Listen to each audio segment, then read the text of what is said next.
اب دیکھیں کتاب کیا ہی اچھا آدمی کا دوست ہے، کس کی تعریف ہو رہی ہے؟ کتاب کی، تو کتاب مخصوص بالمدح ہے، اور تعریف کیا ہے؟ آدمی کا دوست، تو یہ فاعل ہے نعمہ کا، تو یہاں پر نعمہ کا ایک فاعل ہے اور ایک مخصوص بالمدح ہے جس کی تعریف ہو رہی ہے، تو دونوں ہی مرفوع ہوتے ہیں، آپ نے دونوں کو مرفوع پڑھنا ہوتا ہے۔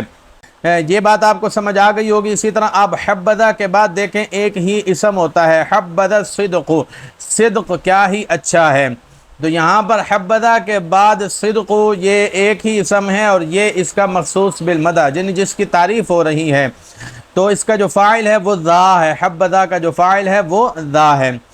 تو یہاں پر یہ چیز بھی آپ کو سمجھ آ گئی۔ اب ہے یہ دونوں فعل ہوتے ہیں افعال مدح، یعنی مدح اور تعریف کے لیے آتے ہیں، ذم کے لیے بھی دو ہی فعل ہوتے ہیں، بئس اور ساء۔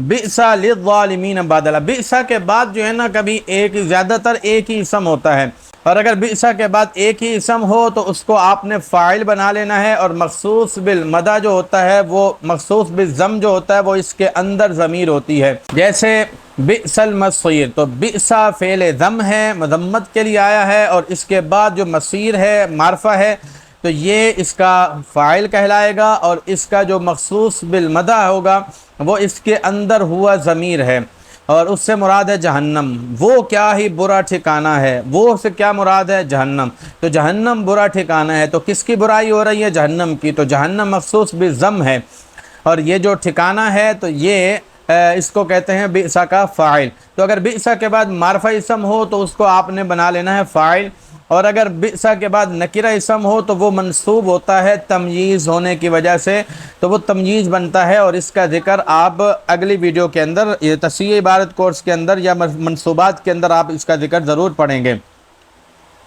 افعال مد و ضم کا ترجمے کا بھی پتہ چل گیا، ان کے بعد جو اسم آتا ہے ان کے اعراب کا بھی پتہ چل گیا، اور دیکھیں بئس للظالمین بدلا، اس میں بئس کے بعد للظالمین ہے، تو للظالمین جار مجرور ہے، اس کو آپ نے نہیں گننا ہوتا، اس کے بعد جو بدلا آ رہا ہے تو یہ ہے اس کی تمییز، نکرہ ہے نا، تو میں نے بولا تھا بئس کے بعد نکرہ اسم آ جائے تو وہ کیا ہوتا ہے؟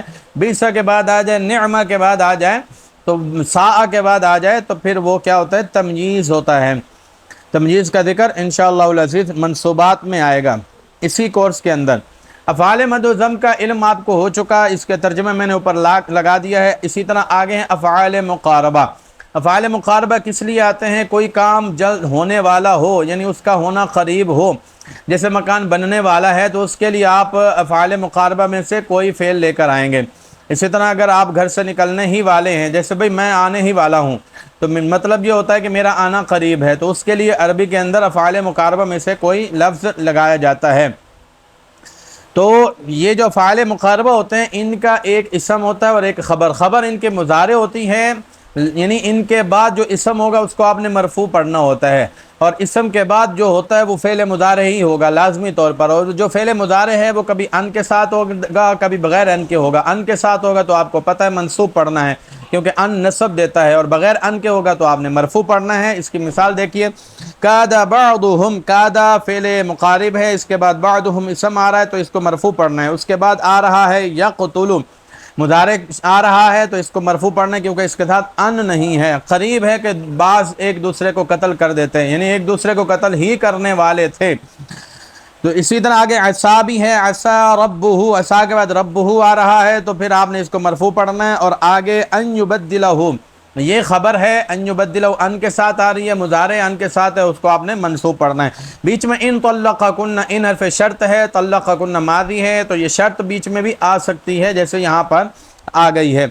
اسی طرح اوشکا ہے، کارابا ہے، تو اوشکا کے بعد ڈائریکٹ دیکھیں ان یواقع، فعل مضارع آ گیا تو اس کے جو فاعل ہوگا تو وہ اس کا جو اسم ہوگا اس کے اندر ہوا ضمیر ہے، اس کا فاعل نہیں ہوتا، تو اس کا اسم ہی ہوتا ہے۔ افعال مقاربہ کے بارے میں آپ کو پتہ چل گیا۔ دیکھیں افعال مد و ضم ہیں، ان کے بعد جو معرفہ اسم ہوگا وہ بھی مرفوع پڑھا جائے گا، افعال مقاربہ کے بعد جو معرفہ اسم ہوگا وہ بھی مرفوع پڑھا جائے گا۔ سمپل، بہت ہی آسان ہے۔ ترجمہ کیسے کرنا ہے؟ سب کا ترجمہ افعال مقاربہ کا ہوتا ہے قریب ہے، قریب ہے، قریب ہے، اس طرح ترجمہ کیا جاتا ہے۔ افعال مقاربہ کا بھی پتہ چل گیا۔ آگے ہیں افعال ناقصہ۔ افعال ناقصہ کا ناقص افعال، یعنی جن کا صرف فاعل ہی نہیں ہوتا، فاعل کے ساتھ ساتھ ایک اور اسم بھی چاہیے ہوتا ہے، اس لیے اس کو ناقص کہتے ہیں۔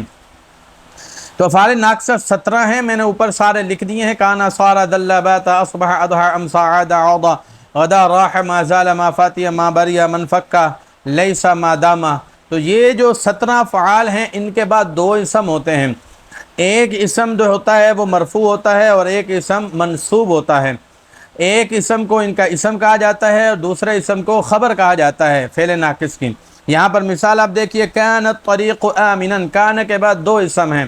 زیادہ تر جو استعمال ہوتا ہے نا وہ 3 لفظوں کا ہوتا ہے، فعلوں کا ہوتا ہے۔ کانا کا استعمال زیادہ ہوتا ہے، سارا کا استعمال زیادہ ہوتا ہے، لیسا کا استعمال زیادہ ہوتا ہے، باقی جتنے بھی ہیں ان کا استعمال کم ہوتا ہے۔ تو ان کی گردان بھی آپ کو آنی چاہیے، کیونکہ صرف کانا کا استعمال نہیں ہوتا، کانا کا بھی استعمال ہوتا ہے، کانو کا بھی استعمال ہوتا ہے، کانت کا بھی استعمال ہوتا ہے، کننا کا استعمال بھی ہوتا ہے۔ تو پوری ماضی کی گردان آنی چاہیے، اسی طرح مضارع کی بھی گردان آنی چاہیے، یکون یکونان یکونون تکون تکونان یکن تکون تکونان تکونون تکونین تکونان تکن نکون نکون۔ تو یہ گردان بھی آپ کو آنی چاہیے، ان میں سے کوئی بھی لفظ آ جاتا ہے تو آپ کو پتہ ہونا چاہیے یہ فعل ناقص ہے۔ تو جو فعل ناقص ہوتا ہے، دیکھیں صیغہ واحد مذکر غائب، پہلا صیغہ اور چوتھا صیغہ، جب آپ گردان پڑھتے ہو تو پہلا صیغہ واحد مذکر غائب کہلاتا ہے اور چوتھا صیغہ واحد مؤنث غائب کہلاتا ہے۔ تو ان کے بعد جو ہے نا وہ دو اسم ہوتے ہیں، پہلا معرفہ ہوتا ہے، دوسرا نکرہ، عام طور پر ایسا ہوتا ہے۔ تو پہلے کو مرفوع پڑھنا ہوتا ہے اور دوسرے کو منصوب پڑھنا ہوتا ہے۔ ان کا ترجمہ کیا ہوتا ہے یہ میں نے اوپر سب لکھ دیا ہے۔ کانا کا ترجمہ ہوتا ہے ہوا، ہو گیا۔ یکونو کا ترجمہ ہوتا ہے ہوتا ہے یا ہوگا، یوں آپ نے ترجمہ کرنا ہوتا ہے۔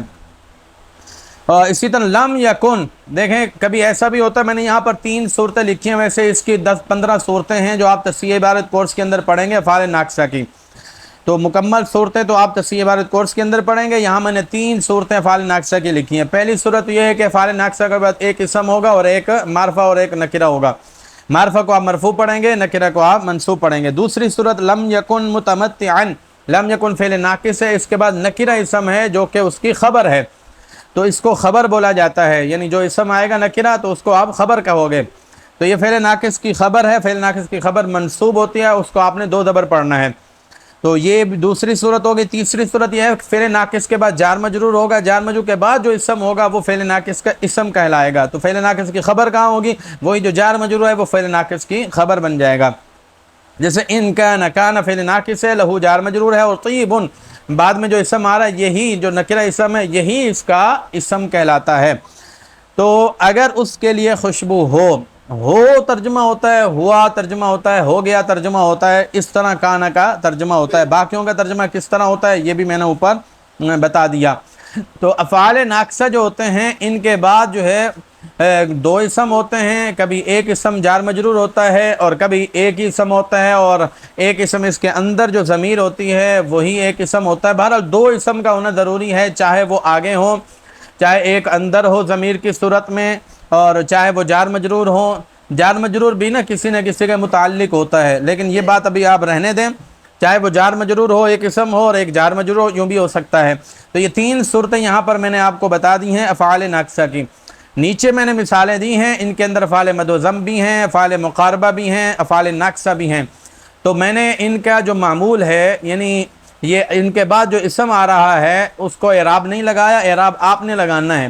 آپ کو پتہ ہونا چاہیے کہ یہ فعل جو ہے نا وہ عامل کون سا ہے اور یہ کیا عمل کرتا ہے، کیا اعراب دیتا ہے، زبر زیر پیش کیا کرتا ہے، یہ چیز آپ نے بتانی ہوتی ہے۔ تو آج کا سبق اتنا ہی۔ آج ہم نے افعال ناقصہ پڑھے، افعال مقاربہ، افعال مد و ضم اور فعل تعجب کا ایک ہی صیغہ ہے وہی ہم نے پڑھا۔ اللہ تعالیٰ سے دعا ہے کہ ہم سب کو دین کی سربلندی کے لیے علم نافع حاصل کرنے کی توفیق عطا فرمائے۔